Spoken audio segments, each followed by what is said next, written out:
اللہ تعالیٰ ان لوگوں کو پسند فرماتے ہیں جو اس کے بندوں کے کام آئے۔ ہمارے پیارے نبی صلی اللہ علیہ وسلم ہمیشہ دوسروں کے کام آتے تھے۔ آپ صلی اللہ علیہ وسلم کے ساتھی بھی جنہیں ہم صحابی کہتے ہیں سب کے کام آتے تھے۔ ہمارے پیارے نبی صلی اللہ علیہ وسلم کے سب سے پکے دوست حضرت ابو بکر صدیق رضی اللہ تعالیٰ عنہ بھی سب کے کام آتے تھے۔ ان کے گھر کے پاس ایسی بچیوں کا گھر تھا جن کے ماں باپ اللہ میاں کے پاس چلے گئے تھے۔ بچیاں اتنی چھوٹی تھی کہ اپنی بکریوں کا دودھ بھی نہیں دو سکتی تھی۔ حضرت ابو بکر صدیق رضی اللہ تعالیٰ عنہ ان کے گھر جاتے اور ان کی بکریوں کا دودھ دو دیتے۔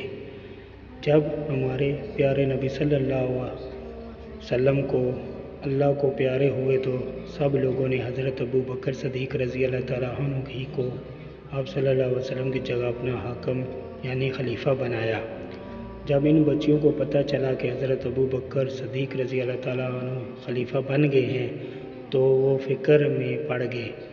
کہنے لگے اب ہماری بکریاں کون دھوئے گا؟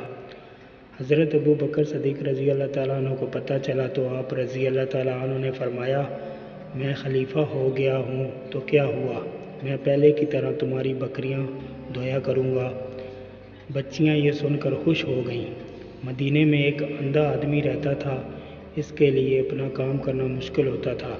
ایک دن ہمارے پیارے نبی صلی اللہ علیہ وسلم کے خاص صحابی حضرت عمر رضی اللہ تعالیٰ عنہ نے سوچا کہ میں کل سے اس آدمی کا کام کر دیا کروں گا۔ دوسرے دن حضرت عمر رضی اللہ تعالیٰ عنہ اس آدمی کے گھر پہنچے تو دیکھا کہ اس کا کام تو پہلے ہی کوئی کر گیا ہے۔ اسے اگلے دن حضرت عمر رضی اللہ تعالیٰ عنہ صبح سویرے وہاں پہنچے تو دیکھتے ہیں کہ مسلمانوں کے خلیفہ حضرت ابو بکر رضی اللہ تعالیٰ عنہ اس کے گھر کا کام کر رہے ہیں۔